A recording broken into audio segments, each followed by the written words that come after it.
orang-orang yang saya anggap dulu, wah kayaknya nggak bisa nih dilakukan kateterisasi karena keterbatasan finansial, tapi sekarang dapat dilakukan. Jadi dia bisa diselamatkan. Kalau dulu ada istilahnya pemeunya orang miskin dilarang sakit gitu ya. Kalau sekarang itu, kalau Pak Dirut saya selalu bilang orang miskin kalau sakit dilarang bayar gitu. Misal ada penduduk Indonesia atau penduduk Belanda yang sudah jadi warga negara Belanda mau ke rumah sakit besar atau ke dokter spesialis, mereka tidak bisa langsung ke bypass ke dokter spesialis. Jadi mereka tetap harus ke dokter umum, ibaratnya kayak minta rujukan. Kita tuh bukan tax base, bukan diberi oleh pemerintah ini dana segini, enggak, kita semua beriur. Artinya dana jaminan sosial itu adalah uang kita bersama. Yang perlu dipahami bahwa supaya ada pembagian tugas, nggak satu rumah sakit kelebihan beban, dia harus melayani kuratif, preventif sekaligus, dan nanti akhirnya malah tidak memuaskan layanannya. Betul.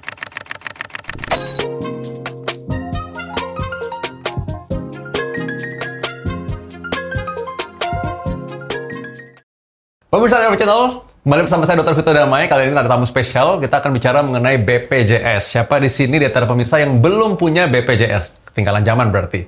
Karena saya juga punya. Dan harusnya memang ini adalah fasilitas dari pemerintah untuk bisa kita pergunakan sebaik-baiknya dengan bertanggung jawab ya. Nah, banyak isu mengenai BPJS yang mungkin menjadi isu yang tidak benar. Dan karena itu kita harus konfirmasi langsung. Hari ini sudah ada bersama kita seorang Direktur Layanan Jaminan Kesehatan dari BPJS, Dr. Lily Kresnawati.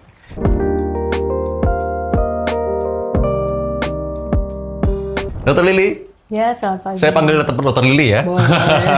Soalnya kan Ibu Direktur bisa dipanggil Ibu. Nah, tapi saya panggil Dr. Lily supaya mereka juga paham bahwa ini dokter juga nih. Oh, iya, yang teman sejawat yang juga ikut mengatur dan juga rakyat juga tahu. Siap. Dan juga bersama Dr. Lily, sudah ada bersama saya juga dokter sejawat saya juga, Dr. Dexa Medica, spesialis penyakit dalam, konsultan ginjal hipertensi.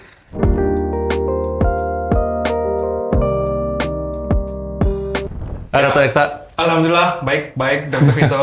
Kita udah kontakan lama mau buat konten, ternyata ketemunya di sini juga. Iya, kontennya udah tapi ketemunya baru sekarang. Dan itu waktu itu kita udah bilang kita akan kolaps ya, gas. Nah, langsung hari ini ternyata terjadi juga diizinkan ya. Mantap. Nah, oke. Baik, kita langsung bicara mengenai BPJS ini. Ada yang mungkin nyadar ya, ini sekarang sudah 10 tahun lebih sebenarnya, lebih sedikit ya, mengenai BPJS ini dan sudah banyak evaluasi, banyak juga perbaikan yang saya rasakan. Dr. Lily sama Dr. Dexa, saya mungkin cerita juga ya. Dulu waktu, saya ingat 10 tahun lalu, lebih dari 10 tahun lalu sebelum era BPJS, saya pernah mengalami kisah yang menurut saya cukup membuat saya sedih ya. Karena saya bisa menghadapi pasien yang serangan jantung, dan tidak ada yang mengcover, sehingga dia cuma dikasih pengencer darah. Ya karena nggak bisa, memang tidak bisa lakukan kateterisasi jantung, tidak bisa pemasangan stent.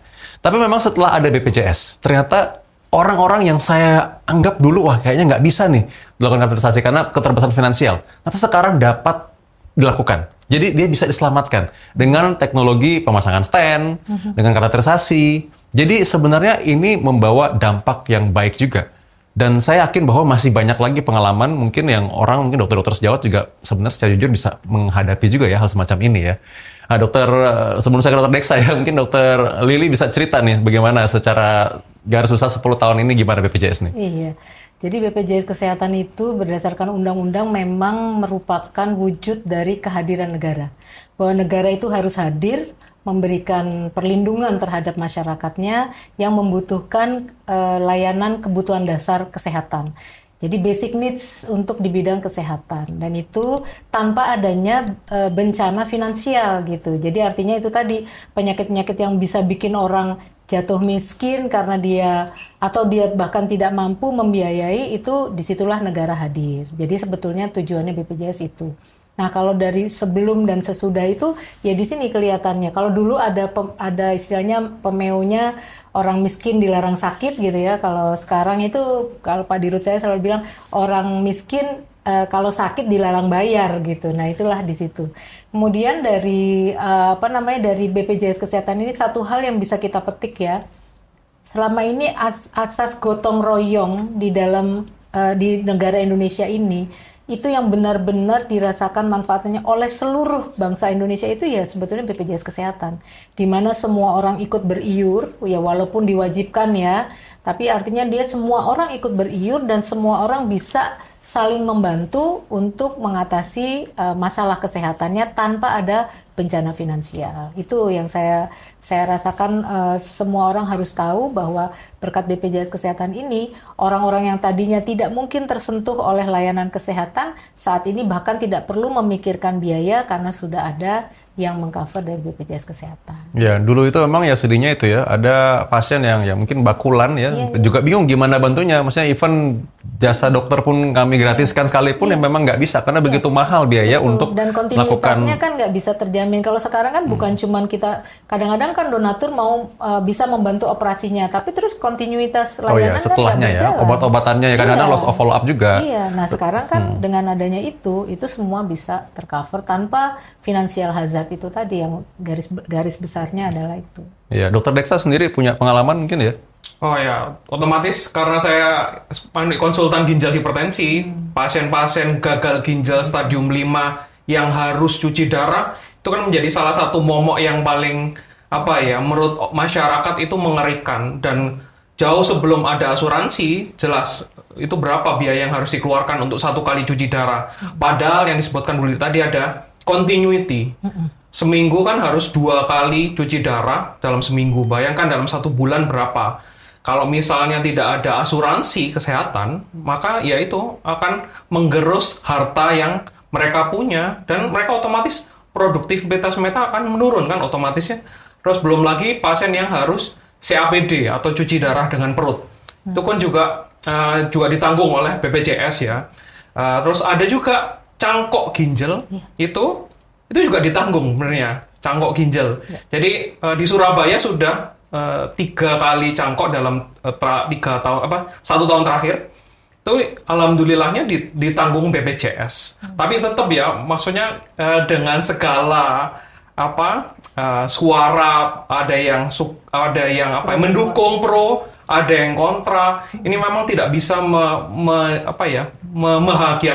membahagiakan semua. Tetap ada step-step yang harus perlu ditingkatkan menurut saya. Tapi sudah sangat baik, utamanya pasien-pasien yang, mohon maaf, dari ekonomi yang kelas menengah ke bawah. Itu benar-benar sangat terbantu, utamanya yang sakit-sakit kondisi penyakit terminal kayak penyakit ginjal kronis, kanker, dan lain-lain. Seperti yang Dr. Vito pernah bilang, yang bakul, ya, pedagang kaki 5 yang serangan jantung, sekarang kalau masuk rumah sakit juga di cover kan. Ini. Mungkin kalau dari POV dokternya gitu, saya pernah juga ketemu dengan salah satu dokter yang dia bilang, kalau dulu dia dapat pasien kan dia mikir untuk memberikan terapi, takut nggak mampu, takut apa, tapi dengan BPJS ini dia jadi lebih secure gitu, artinya, oh kalau mau aku lakukan ini, ya dia tenang karena sudah ada yang membayar gitu loh istilahnya. Kalau dulu kan kita mikir-mikir dapat pasien aja dokter mesti nanya-nanya dulu kan, ini kira-kira gimana Bu, bisa ini kan. Kalau sekarang tuh dokter bisa confidence gitulah. Ya sudah saya kasih yang terbaik karena sudah ada yang membayari. Jadi kita tuh 21% biaya layanan kesehatan di tingkat rujukan itu sekitar 37 triliun itu adalah untuk penyakit-penyakit katastrofik, termasuk hemodialisis itu ranking ketiga terbesar pembiayaan kita. Nah itu mungkin yang point of view yang mungkin orang harus tahu. Gitu. Ya. Dan memang banyak juga pengeluaran itu ya. Dan tadi Dr. Desa udah bilang bahwa memang sekarang kita ada step-step untuk perbaiki ya, dan juga untuk evaluasi juga. Ya memang kita nggak mungkin bisa terus-menerus bisa membiayai kalau orangnya tidak ada preventif. Jadi pencegahan selalu lebih baik ya, selalu ya. Itu yang harus kita ingatkan kepada masyarakat bahwa nggak mungkin juga ya, jebol juga lama-lama nih kalau semuanya orang ditanggung semua sakitnya, tetap merokok, tetap darah tinggi, nggak mau ngatur pola hidup, nanti tiba-tiba sakit jantung. Nomor pertama sakit jantung ya, yang banyak keluar dana ya. Nah, apa sekarang kalau bisa dibilang kan apa sih kenapa kita mesti menguatkan layanan primer itu yang mungkin masyarakat perlu tahu dan perlu paham. Iya. Kalau dari perspektifnya dari BPJS Kesehatan memang layanan JKN itu dilakukan secara berjenjang, Dok. Jadi memang dimulai dari FKTP atau layanan primer dulu. Karena sebetulnya BPJS Kesehatan itu kan menganut prinsipnya managed care. Kita menitipkan kepada FKTP sejumlah peserta ini untuk istilahnya untuk di-maintain gitu ya, mulai dari promotif preventif gitu ya, kemudian dia juga jadi FKTP itu sebagai kontak pertama, kalau misalnya ada apa-apa, peserta itu datangnya ke FKTP dulu. Terus yang kedua dia coordination of care, jadi dia yang akan mengatur pasien ini butuh layanan apa gitu. Apakah dia butuh dirujuk, ataukah dia butuh dilakukan pemeriksaan lanjutan, apakah dia butuh misalnya edukasi yang terus-menerus. Ini coordination of care-nya sebetulnya ada di FKTP. Jadi memang kita ingin penguatan di FKTP itu karena ini merupakan gatekeeper kita. Jadi sebelum nanti kemana-mana itu gatekeeper-nya harusnya di FKTP. Maka tadi karena dia penyakit katastrofik ini sekarang makin tinggi dan itu umumnya karena penyakit kronis dan degeneratif, maka promotif preventif itu memang harus menjadi mainstream-nya gitu dari FKTP ini. Nah, maka si FKTP itu kita membuatnya ada 3 levels of prevention kalau secara epidemiologi. Jadi kalau pasiennya masih sehat ya tugasnya FKTP mengedukasi terus gitu. Bahkan kita mengadakan yang namanya screening riwayat kesehatan. Jadi sebetulnya deteksi dini juga kita lakukan. Nah nanti dari hasil screening riwayat kesehatan ini kalau memang ternyata dia mempunyai risiko, itu bisa dilanjutkan dengan screening berikutnya, penapisan dengan pemeriksaan laboratorium. Kalau di FKTP bisa dilaksanakan di FKTP kalau dia punya laboratoriumnya. Kalau tidak, dia boleh dirujuk ke laboratorium mitra ataupun ke dokter spesialis untuk penegakan diagnosis. Apakah dia memang dari risiko tadi sudah terdiagnosis atau belum?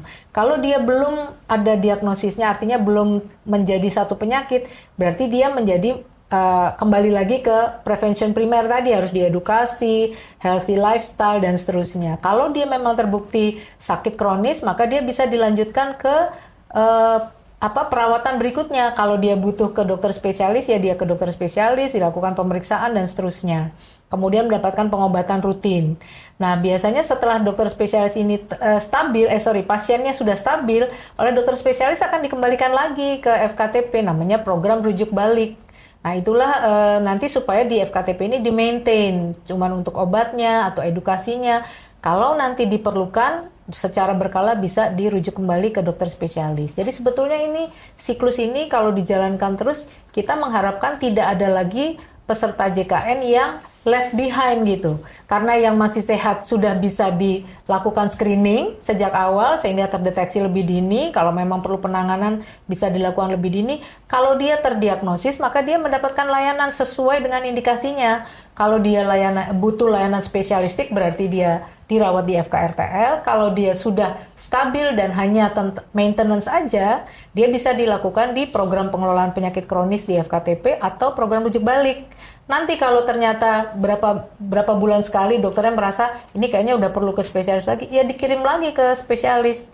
Nah gitu terus. Jadi sebetulnya ini kita mengharapkan peserta JKN itu dapat layanannya komprehensif. Kalau dia butuh di FKRTL dia dapat sesuai indikasinya. Kalau dia udah tinggal maintenance di FKTP sebagai gatekeeper-nya. Nah, ini terus siklus ini. Jadi sebetulnya itu yang kita harapkan di dalam program JKN ini. Dan tadi sudah disampaikan, kalau dia sesuai indikasi medis, manfaat JKN itu kan sesuai indikasi medis ya. Jadi kalaupun tadi biarpun dia kelas 3, kalau dia harus even transplantasi ginjal gitu ya, sepanjang itu ada indikasi medisnya, sudah dilakukan pemeriksaan dan itu eligible, ya pasti dilakukan gitu. Jadi itu sebetulnya layanan JKN itu comprehensively. Nah ini memang yang perlu dipahami bahwa supaya ada pembagian tugas, nggak satu rumah sakit kelebihan beban, dia harus melayani kuratif, preventif sekaligus, dan nanti akhirnya malah tidak memuaskan layanannya. Betul. Nah dokter, sebelum kita masuk ke penyakit-penyakit yang bisa ditangani di primer ya, saya ingin meminta sedikit pengalaman dokter Deksa yang bisa dibagikan.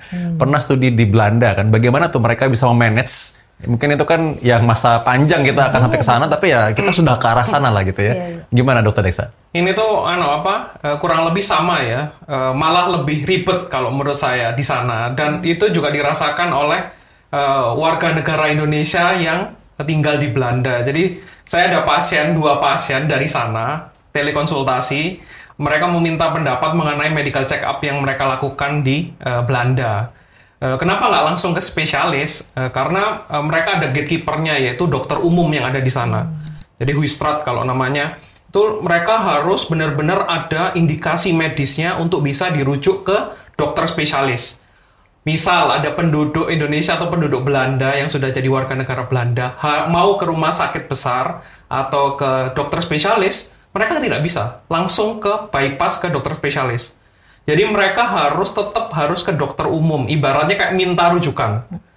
Kalau sudah ada indikasi medis baru tuh dirujuk ke rumah sakit yang dituju.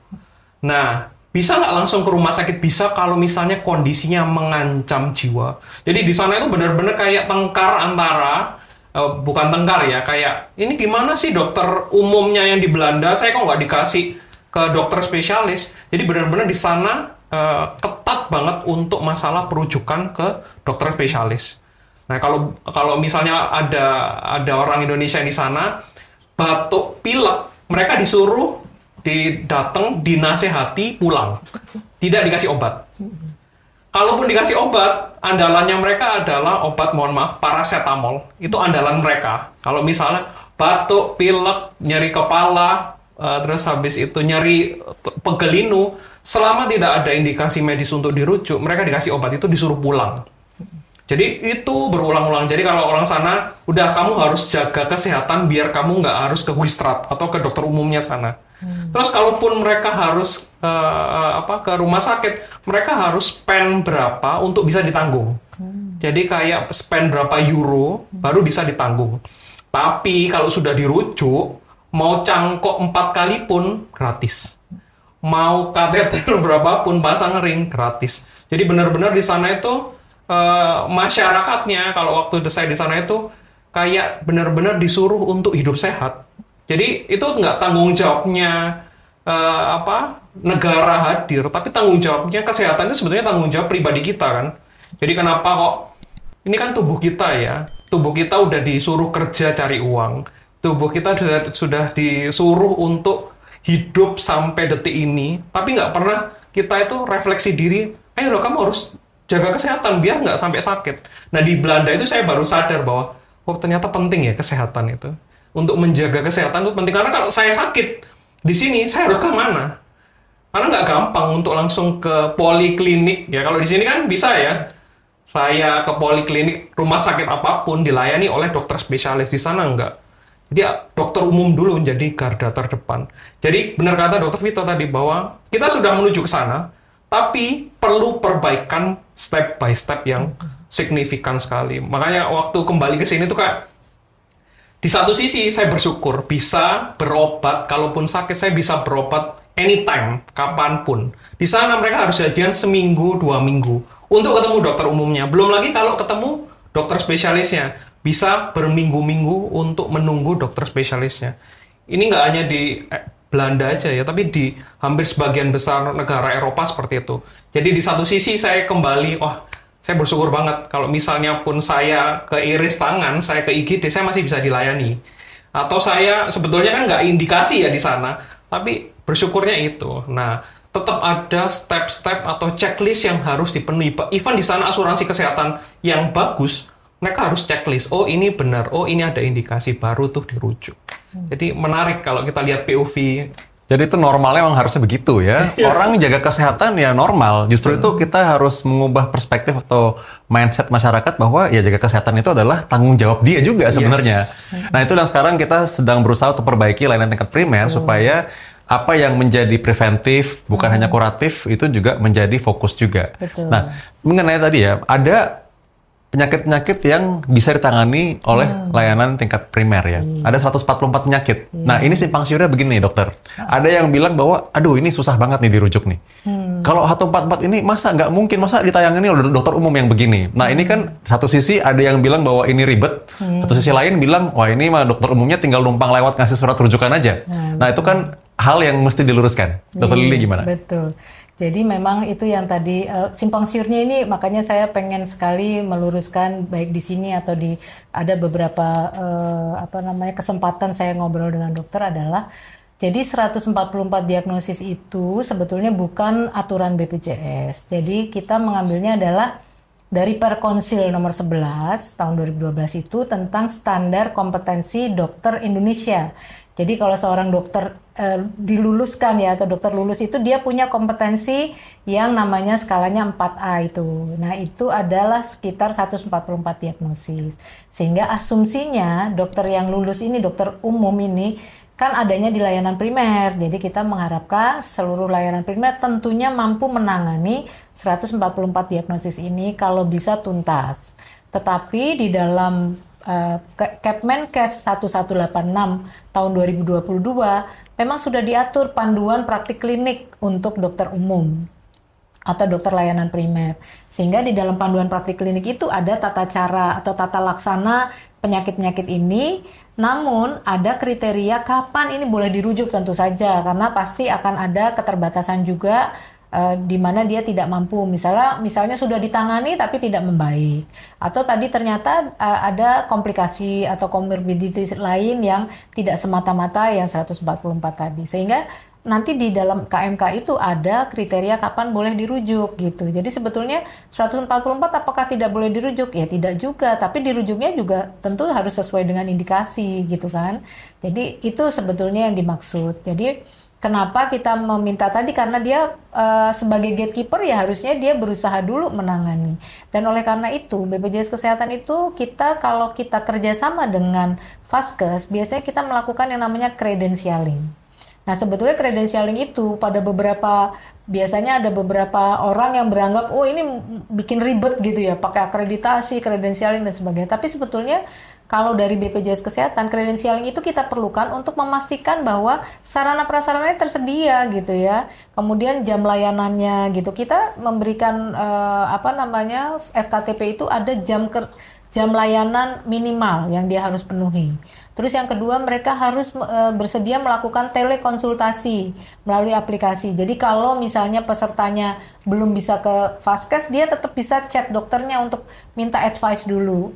Atau mungkin kalau misalnya memang sudah tutup, maka sebetulnya Vaskes itu wajib menerima telekonsultasi, sehingga dia bisa memberikan layanan yang sifatnya non tatap muka. Jadi sebetulnya itu adalah beberapa hal yang harus kita penuhi. Kemudian credentialing itu juga melihat persyaratan sarprasnya. Jadi misalnya kalau obat-obat gawat darurat ya harus ada di FKTP. Kalau kejang demam masa harus ke rumah sakit? Sebetulnya di FKTP pun harus ada obat untuk kejang demam, misalnya stesolid rektal dan sebagainya. Obat asma ya harus ada di FKTP. Karena asma bronkial itu pada saat serangan pertama kalau dia ke FKTP, obat ini harus tersedia. Dan itu yang sebetulnya kita nilai pada waktu credentialing. Nah, cuma memang pada prakteknya kadang-kadang waktu credentialing ini dipenuhi, tapi setelah itu, nah ini yang harus kita awasi terus dan kita jaga bersama bahwa pelayanan di FKTP itu harusnya sesuai standar gitu. Makanya kami juga membuka layanan kanal-kanal pengaduan itu banyak sekali, Dok. Jadi sekarang itu sebetulnya BPJS Kesehatan itu selalu fast response. Kalau ada pengaduan, komplain tentang hal-hal yang tidak sesuai kendala layanan, biasanya kita akan segera tindak lanjuti karena memang itu adalah haknya peserta ya mendapatkan layanan yang sesuai. Nah, makanya tadi sepanjang itu sesuai indikasi, maka dia akan dijaminkan sesuai dengan indikasinya. Kalau dia bukan kegawat daruratan, ya dia berarti dijaminkan di layanan fasilitas yang non gawat darurat, khususnya di FKTP sebagai kontak pertama tadi. Pada kondisi kegawat daruratan yang tadi Dr. Deksa sampaikan mengancam nyawa atau akan berpotensi menimbulkan kecacatan dan sebagainya, sebagaimana yang diatur di Permenkes, nah itu baru dia boleh ke layanan gawat darurat. Nah ini banyak yang belum tahu atau nggak bisa membedakan. Namanya orang sakit ya, mungkin langsung bilang, wah ini mengancam nyawa nih, soalnya sakit paru atau sakit jantung, sesak napas gitu ya. Nah, Dr. Deksa, apa yang membedakan ini mengancam nyawa, gawat darurat sama yang tidak sebenarnya? Ini secara singkat agar masyarakat paham soal ini. Ya, pada dasarnya yang mengancam nyawa itu yang biasanya kalau misalnya yang utama adalah vital sign ya. Kalau kita ngomong terkait dengan kedokteran ya. Tapi kan orang nggak paham ya. Biasanya orang langsung demam aja 38 udah dianggap suatu yang mengancam nyawa. Sekali lagi bahwa mengancam nyawa itu sesuai dengan klinis pasien yang sesuai dari kondisi pemeriksaan setelah pemeriksaan dokter. Jadi misalnya tensinya terlalu tinggi 180 seperti krisis hipertensinya. Kalau misalnya kita melaksanakan terapi krisis hipertensi. Yang kedua hipotensi. Misalnya dia ada kondisi shock, tiba-tiba nadinya tidak teraba, nadi tidak terukur, disertai perdarahan masif, mengancam nyawa. Terus habis itu dia penurunan kesadaran secara tiba-tiba. Sebenarnya banyak banget yang mungkin banyak masyarakat yang tidak tahu terkait dengan itu. Yang pasti adalah percaya dengan klinis yang dilakukan pemeriksaan oleh si dokter itu. Kita nggak bisa Tapi saya mau meng-highlight bahwa teman-teman yang dokter yang di FKTP ini, saya patut apresiasi karena mereka itu garda terdepan yang sungguh sangat hebat ya untuk mengatur segalanya dalam kondisi yang kadang beberapa ada video ya, mereka diancam karena salah paham terkait dengan kondisi itu. Jadi memang di satu sisi fokusnya untuk menyelamatkan pasien, di satu sisi dia juga harus menjelaskan ke keluarga pasien mereka ini benar-benar yang utama. Jadi buat teman-teman atau pemirsa di rumah ya, kalau misalnya kondisi mengancam jiwa itu, percayalah pada intuisi atau klinis yang sudah dilakukan pemeriksaan oleh dokter yang ada di IGD. Karena untuk mencapai jadi dokter umum itu kan nggak mudah. 6 tahun mereka harus ikut workshop ACLS, ATLS dan segala macamnya untuk bisa menjadi dokter emergency yang ada di IGD. Mungkin itu sih. Dan juga apalagi untuk sebuah fasilitas kesehatan, tadi ada kredensialnya. Ya. Makanya dibilang nggak mudah ya, untuk betul. bisa memang ini menjadi partner dari BPJS. Dan juga tadi dalam pressure seperti itu, harus menjelaskan secara awam, dia harus konsultasi ke dokter spesialis mungkin. Jadi itu semua banyak pressure-nya. Tadi dan menentukan gawat darurat apa tidak, kan ada tanda-tanda objektif sebenarnya, tadi tanda-tanda vital tadi ya. Jadi ya, memang ini aturannya memang begini gitu ya. Tapi memang kalau memang butuh emergensi, pasti nggak mungkin ditahan lah. Sebagai dokter ya ngapain juga ya nahan-nahan, pasti dia akan rujuk juga. Nah, kalau mengenai merujuk ini ya, apa sih yang membuat masyarakat ini kok masih belum percaya dengan primer? Atau mungkin juga apa yang BPJS lakukan sehingga masyarakat lebih tahu dan lebih paham bahwa ini loh, primer tuh memang gunanya untuk kasus seperti ini gitu. Baik, jadi sebetulnya ini kalau kita merujuk kembali pada sistem layanan kesehatan sebelum ada JKN. Pada waktu itu kan sistemnya bebas ya, karena kita ya kalau kita punya duit ya mau ke spesialis ya silahkan aja gitu, nggak pernah ada pengaturan seperti itu. Nah, manakala dia sudah menggunakan insurance, kita kan baru, insurance ini kan kira-kira ya, kalau BPJS sendiri baru 10 tahun terakhir ini. Kita harus membuat suatu sistem yang istilahnya mengedukasi masyarakat untuk bisa melakukan sistem ini dengan berjenjang tadi. Kalau dulu kan nggak maunya dia kalau mau punya duit dia mau ke sana ke sini. Tapi kalau dia pakai insurance ya memang harus ada tadi tata caranya, tata laksana yang sebetulnya adalah untuk kepentingan peserta sendiri. Jadi saya selalu bilang begini, ini kan semua peserta JKN ini bayar ya, bayar iuran ya. Kita tuh bukan tax base, bukan diberi oleh pemerintah ini dana segini, enggak. Kita semua beriur. Artinya dana jaminan sosial itu adalah uang kita bersama. Nah, saya ingin menyampaikan sebetulnya BPJS Kesehatan itu mewakili peserta semua dalam membelanjakan uang ini. Nah, kalau membelanjakan uang ini kan harus dengan prudent, dengan akuntabel ya. Jadi dapat dipertanggungjawabkan sesuai atau nggak sesuai. Jadi contohnya begini, kalau dulu kita bayar sendiri misalnya, terus dapat layanan kesehatan, harus bayar obat begini ya Bu, tindakannya begini, kan kita mempertanyakan, kok saya bayar segini nih, apa aja sih yang saya dapat? Emang saya harus CT scan ya dok? Yakin itu saya harus CT scan, bukan karena rumah sakitnya punya CT scan, terus kita jadi yang harusnya nggak CT scan jadi CT scan gitu, karena rumah sakit itu pengen mengutilisasi investasinya dia istilahnya gitu. Atau misalnya ada obat yang apa iya kita harus bayar obat segini gitu ya, kenapa kok tetangga saya sakit batuk pilek cuma 300.000 tuh dok, kok saya sakit batuk pilek kok bayarnya 1 juta misalnya kan. Kita kan pengen bertanya, tetapi kan namanya pasien itu kan asimetri informasi dok, dia jadi ragu-ragu ini sebetulnya harus bayar atau enggak. Nah, sebetulnya posisi kami itu kira-kira sama mewakili peserta tadi. Kalau aku punya uang, aku tentu nggak mau dong pakai uang saya untuk layanan yang tidak semestinya kan gitu ya. Ya kita pengennya uang kita itu supaya bisa digunakan untuk kepentingan yang lebih penting, ya ini harusnya kita belanjakan dengan bertanggung jawab istilahnya. Nah, disitulah yang kami sebetulnya ingin mengatur tadi layanannya sesuai dong dengan indikasi. Kalau memang dia tidak perlu di CT scan ya jangan di CT scan. Nah, itu yang itu tujuannya kita verifikasi itu, bukan karena kita menghambat ya layanan itu, pasien BPJS harus mati dulu. Ya enggak lah, kita percaya sama dokter yang menentukan indikasinya kapan dia harus dirawat, kapan dia harus dikasih obat, itu kita percayakan sepenuhnya. Nah, maka masyarakat juga harus mulai mempercayai. Jangan dokter umum tidak dipercaya, maunya spesialis gitu. Itu kan era-era zaman dulu. Nah, waktu BPJS ini sebetulnya kita sudah on the right track, dok. Maksudnya sekarang masyarakat udah tahu ya, kalau mau berobat itu mulai dari FKTP dulu. Ini kan sudah satu kemajuan lah ya, orang tidak langsung ke spesialis. Jadi memang harus dari sisi masyarakatnya juga harus paham bahwa itu tadi. Dan kemudian yang kedua, termasuk juga tadi kebiasaan hidup sehat yang tadi Dokter Deksa bilang. Sebetulnya kalau kita merasa bertanggung jawab, kesehatan itu kan harus kita upayakan sendiri.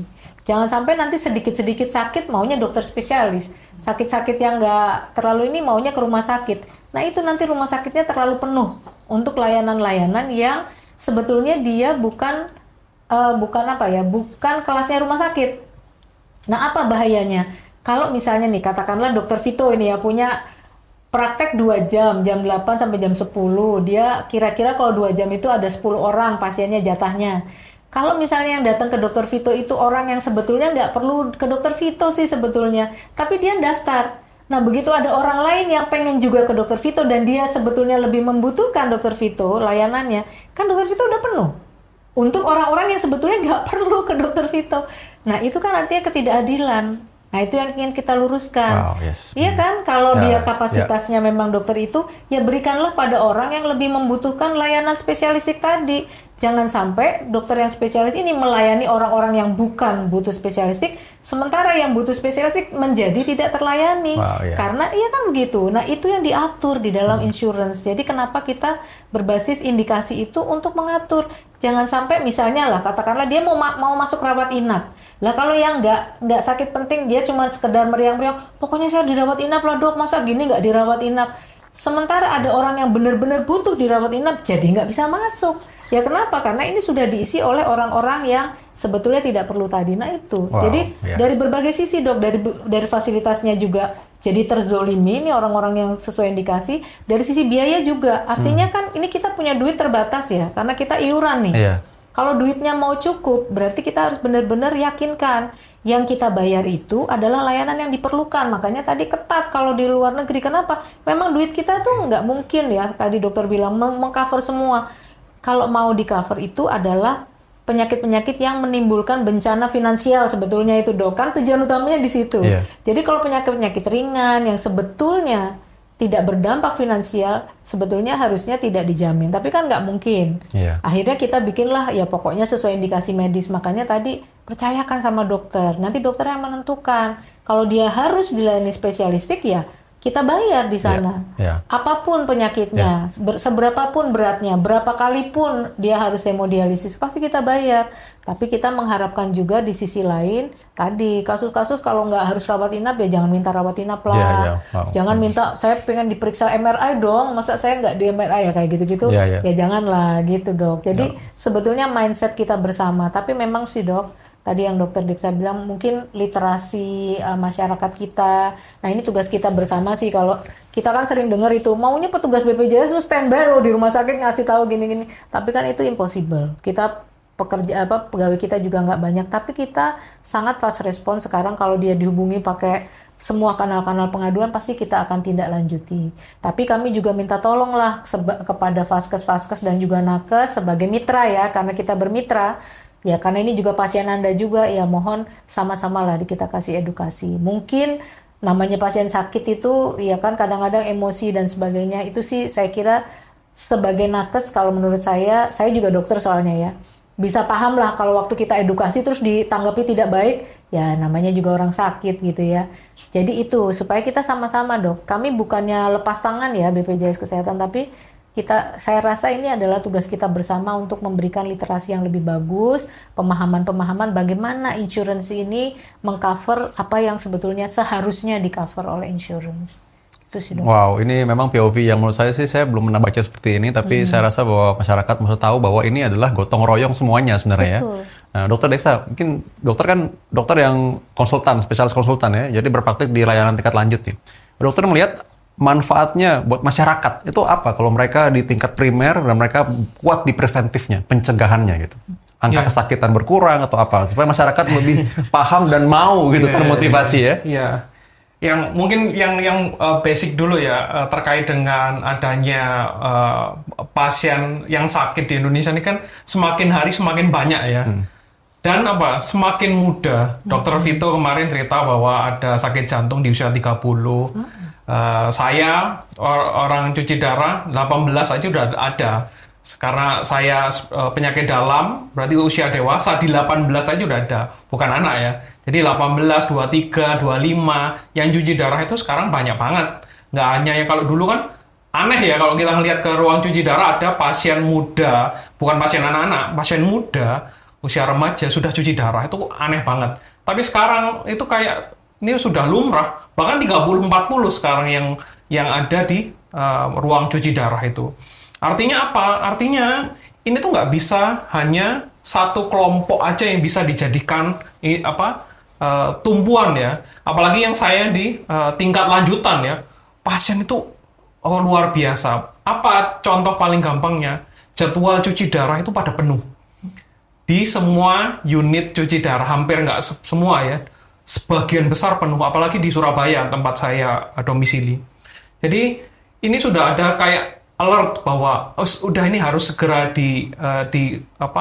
dicegah. Kalau enggak rumah sakit bisa ambruk, terus asuransi juga bisa ambruk, BPJS juga bisa keteteran, dokternya keteteran juga. Jadi kita ini ibaratnya kayak saling tuding menuding lah. Pemerintah gimana, masyarakat gimana, dokternya gimana, BPJS-nya gimana. Jadi kayak lingkaran setan yang nggak akan pernah ketemu sebetulnya. Selalu ada prasangka curiga di antara kita. Ini gimana sih pemerintahnya, ini gimana sih? Akibatnya apa ya?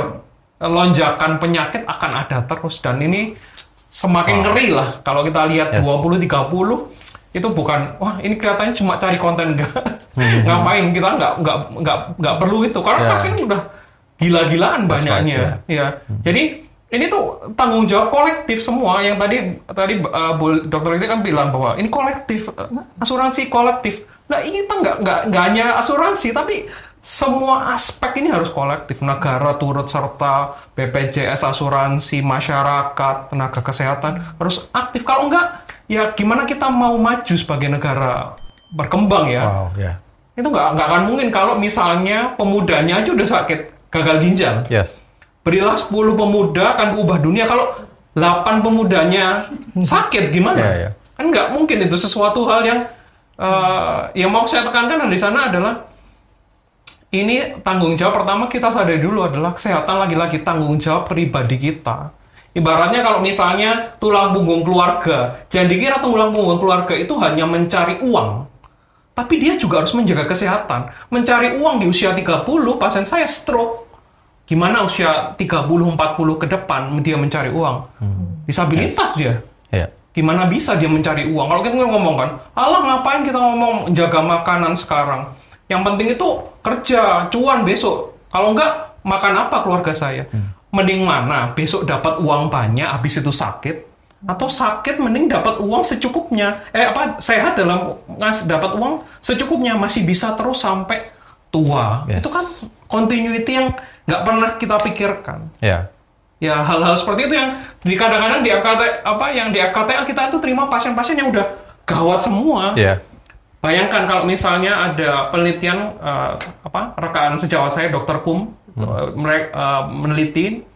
Dia itu mendapati bahwa 80-90% pasien gagal ginjal stadium 5 itu late referral semua. Jadi rujukannya telat semua. Bukan berarti dihambat ya, tapi kesadaran masyarakat, oh saya sakit. Mereka tidak sadari. Karena apa? Ya penyakitnya kita dok. Hipertensi, diabetes. Nggak ada gejala, saya baik-baik aja, nggak ada gejala. Ya. Tensi segini normal, kalau tensi lebih rendah saya pusing dok. Gula darah, biasanya saya gula darah rendah. Kok aneh sekarang gula darah saya tinggi? Ini rumah sakit kelihatannya, dokternya nih cari cuan. Kan selalu seperti itu kan jawabannya. Ya. Nah, hal-hal seperti itulah yang mungkin kadang itu dalam hati saya gemes juga ya. Ayo kita cuma tanggung jawab pribadi. Masing-masing dulu aja, nggak usah saling menyalahkan. Apakah kita sudah jaga kesehatan atau enggak? Karena kalau enggak, mau sampai kapan? Saya aja kalau misalnya sakit, saya nggak mau. Bahkan saya kalau misalnya ada asuransi kesehatan, saya nggak mau menggunakan. Ibaratnya, ya udah saya kalau bisa sehat sampai usia 70, ya kenapa saya harus gunakan asuransi kesehatan? Yes. Wow, ini mindset yang baru nih. Ini mindset yang bagus nih. Dengan ini dok, saya mungkin dari sisi ilmu insurance ya, yang saya baca. Memang adanya pihak yang menjamin itu akan menyebabkan perubahan perilaku. Kalau istilahnya itu take for granted atau apa ya? Kalau bahasa Jawa itu njaga ke. Karena udah ada yang bayarin, jadi mereka itu jadi nggak care lagi karena kalau aku sakit ada yang bayarin inilah gitu loh. Jadi mereka kan kalau kita dulu waktu kita belum ada yang membayari, kalau kita sakit kan kita jaga jangan sampai saya sakit ya karena kalau aku sakit aku nggak bisa bayar nih gitu. Tapi kalau kita dijamin ini, memang kadang-kadang perilakunya adalah malah take for granted gitu. Alah kalau sakit ya tinggal minta atau ke rumah sakit, obat juga ada. Jadi memang ada tuh, barusan tadi saya juga cerita sama dokter Deksa, dokter penyakit dalam saya, waktu saya kontrol dia bilang, saya lagi emosi nih sama pasien sebelumnya. Kenapa? Karena pasien itu kan menyalahkan dokternya gitu, ini ke obatnya nggak mempan dok, obat ini saya mau dikasih obat yang lebih bagus. Oh ya, kenapa? Ya ini tensinya nggak terkontrol, diabetesnya juga masih tinggi. Waktu ditanyain lah, gimana makannya Bapak Ibu, terus olahraga dan sebagainya, ternyata gaya hidupnya ya masih amburadul. Terus gini loh, kalau Ibu makan, nah pasiennya cuma mikir gini loh, kan saya minum obat dok. Saya kan minum obat dari dokter loh. Jadi kalau kayak saya minum obat, saya boleh dong. Ini kan udah ada obatnya yang jagain gitu. Jadi kalau ini nggak mempan ya, saya harus diganti obat yang lebih bagus berarti dok. Ini nggak kan kayak gitu. Artinya dia bukan mikir perubahan gaya hidupnya, dia malah menyalahkan ya obatnya pasti udah nggak mempan. Tapi dia merasa kalau udah minum obat udah ada yang jagain gitu loh dok. Sehingga dia boleh bebas untuk makan. Loh saya kan udah minum obat diabetesnya. Ya saya boleh dong makan sedikit ini, nggak harus diet lagi. Nah itu persepsi yang seperti itu. Karena dia take for granted juga, obat nggak usah bayar kok. Saya tinggal minta, ternyata ada yang membayari.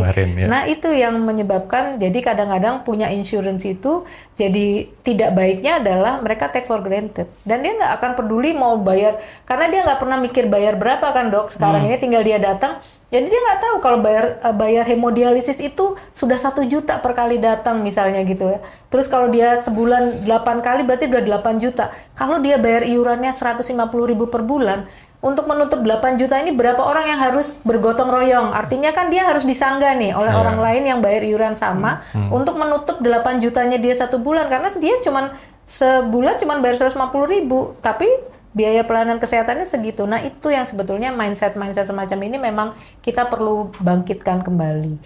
Bahwa sebetulnya nggak bisa jagain obatnya, nggak bisa menjagai cuma teknologi canggih, tetapi kalau kita nggak lifestyle-nya yang dirubah, memang nggak bisa. Nah itu sebetulnya tanda petik sisi buruknya penjaminan itu di situ dong. Ya, orang take for granted. Karena itu memang perspektifnya atau mindsetnya ini yang perlu kita gali ya. Tapi kalau bikin edukasi kadang dibilang cari konten, padahal bener ya. Padahal edukasi mesti biar orang nggak sakit gitu ya. Udah gitu nanti kalau tadi minum obat boleh hidup semau-maunya ya. Padahal sebenarnya nanti kalau udah sakit, obatnya bikin sakit ginjal nih. Gitu nanti. Jadi orang tuh ya apa aja disalahin, tapi harusnya tanggung jawab pada diri sendiri, itu yang penting. Nah, dokter ini pesan untuk masyarakat ya sebagai closing bahwa apa yang BPJS lakukan untuk masyarakat untuk bisa mengoptimalkan preventif di Prolanis dan lain-lain. Ini masyarakat harus tahu bahwa ada fasilitasnya dan perlu dimanfaatkan. Apa yang bisa dimanfaatkan masyarakat? Jadi pertama kalau dia memang masih sehat, manfaatkan screening riwayat kesehatan. Kita kan sekarang sudah 14 screening itu yang diminta Kementerian Kesehatan masuk integrated di dalam JKN. Baik itu dia harus dilakukan, setelah screening tadi dia akan dilihat faktor risiko. Kalau dia ada faktor risiko, dia bisa melanjutkan pemeriksaan lanjutannya baik itu di laboratorium maupun di rumah sakit. Ataupun dia harus ke dokter spesialis untuk menegakkan diagnosis. Kalau dia sehat ya berarti dia kembali lagi ke perubahan pola hidup sehat itu ranahnya FKTP tadi yang untuk menjaga dan mengedukasi terus gitu ya untuk dia hidup sehat. Tapi kalau dia sudah terbukti atau terdiagnosis dia sakit, maka perawatan selanjutnya sesuai indikasi medis. Kalau dia cukup dirawat di FKTP, dia silahkan dirawat di FKTP, obat-obat dilanjutkan. Kalau dia perlu rawat ke spesialis, dia bisa dirujuk ke spesialis sampai pada kondisi dia terkontrol atau terkendali. Kalau dia sudah terkendali kan dia tidak perlu terus ke rumah sakit terus. Kalau cuman ngulang resep, cuman itu aja kan bisa saja dilakukan di FKTP. Di FKTP kita ada program Prolanis dok yang kita jaminkan atau kita bayar di luar kapitasi adalah FKTP itu mengumpulkan pasien-pasien penyakit kronis ini setiap bulan untuk diberi edukasi, dilakukan pemeriksaan laboratorium, kemudian diberikan obatnya, diyakinkan dipastikan obat kronisnya itu diberikan dalam waktu 1 bulan, sehingga tidak ada yang sampai putus obat gitu. Kita pastikan itu. Kenapa itu menjadi tanggung jawab FKTP? Karena dia memang sebagai gatekeeper. Dan kenapa di FKTP dok? Karena FKTP itu lebih banyak dibandingkan FKRTL. Sehingga sebetulnya pasien itu bisa memilih FKTP terdekat dari lokasi rumahnya, sehingga jangkauannya itu lebih cepat jangkauan, nggak usah dia ngantri di rumah sakit yang panjang itu, dia cukup ke FKTP. Sebetulnya ini mendekatkan layanan FKTP itu kepada pasien DKN. Jadi dia tetap bisa berobat rutin, layanannya gampang terjangkau, secara transportasi lebih mudah, sehingga pembiayaan tentu lebih mudah daripada dia ke FKRTL yang lebih sedikit ya. Karena kan FKTP kita tuh 23.600, kalau FKRTL cuma 3.126 di seluruh Indonesia. Jadi itu sebetulnya mendekatkan layanan nih FKTP-nya. Dan kemudian tadi program rujuk balik juga memastikan bahwa pasien penyakit kronis tadi bisa ditangani di FKTP, obatnya rutin tetap didapat sehingga dia tidak ada putus obat. Dan tidak ada nobody left behind di situ karena FKTP wajib menjaga ini. Jadi ini adalah program-program promotif preventif yang bisa digunakan oleh peserta JKN. Jadi jangan nunggu sakit dulu sebetulnya. Kita itu BPJS Kesehatan bukan hanya untuk yang sakit, tapi yang sehat pun bisa memanfaatkan dengan melakukan screening riwayat kesehatan. Gitu dok. Wow, saya rasa itu cukup lengkap dan maksudnya kita memang tentu semua butuh perbaikan. Tapi aku merasa yakin bahwa dalam 10 tahun ini tuh banyak perbaikan yang dilakukan dan kedepannya pun ini tanggung jawab kita bersama. Ya mungkin Dokter Risa tadi bilang ya, mungkin nggak usah saling menuding, tapi masing-masing coba koreksi diri sendiri dan sama-sama kita tingkatkan bagaimana supaya BPJS ini optimal untuk masyarakat Indonesia secara keseluruhan. Betul. Kalau nanti mereka ada menemukan kendala di layanan mungkin di FKTP-nya, yaitu dijadikanlah feedback kepada kami supaya kita bisa terus menjaga nih teman-teman FKTP, ayo didorong untuk bisa makin percaya diri. Tadi kalau masyarakat percaya dengan FKTP-nya kita, ya pasti mereka akan berbenah ya, karena dia orang kok banyak datang ke sini gitu. Kalau seperti itu, kita juga mengharapkan FKTP akan terus berbenah. Kami mengadakan mentoring sebetulnya dok, mendatangkan dokter-dokter spesialis ke FKTP untuk memberikan peningkatan kompetensi, transfer of knowledge, sehingga FKTP ini akan semakin confidence gitu ya, menjaga pasien-pasien ini. Jadi kita memang perlu bersama-sama lah. Kalau ada sesuatu yang perlu diperbaiki, ya berikan feedback. Sehingga ini akan terus berbenah dan terus kami pasti mengupayakan yang terbaik. Tapi yang paling penting bahwa dana jaminan sosial ini adalah iuran uang kita bersama. Maka mari kita awasi penggunaannya agar sesuai dengan indikasi, tidak menghambur-hamburkan untuk sesuatu yang tidak baik, supaya dana ini terus ada, terus sustain. Kalau nanti dana ini tidak ada, ambruk gitu ya istilahnya sistem kesehatannya, kan banyak negara ini sudah mulai bangkrut ya. Nah, kalau seperti itu yang rugi kita semua dok. Dokter nggak dibayar gitu ya, vaskes tidak dibayar, masyarakat tidak dapat layanannya gitu kan. Karena ini sistem ini ambruk. Jadi supaya sistem ini bisa sustain, ya kita semua harus berkontribusi bersama menjaga dana jaminan sosial ini tetap baik untuk seluruh peserta JKN. Baik, Dr. Lily. Kita rasa kita tahu dan kita sadari bahwa kesehatan adalah anugerah Tuhan, tapi kewajiban kita untuk bisa menjaganya dengan baik. Di sini BPJS hadir sebagai wujud dari perhatian pemerintah dan BPJS itu adalah milik kita bersama. Segala koreksi, evaluasi, perbaikan, dan kemajuannya juga turut menjadi tanggung jawab kita. Jadi kita boleh tangguhkan sama-sama, kita boleh jaga kesehatan, dan terima kasih Dr. Lily, Dr. Risa sudah berbagi pada hari ini. Mudah-mudahan kita semua sehat selalu, sampai ketemu di episode selanjutnya.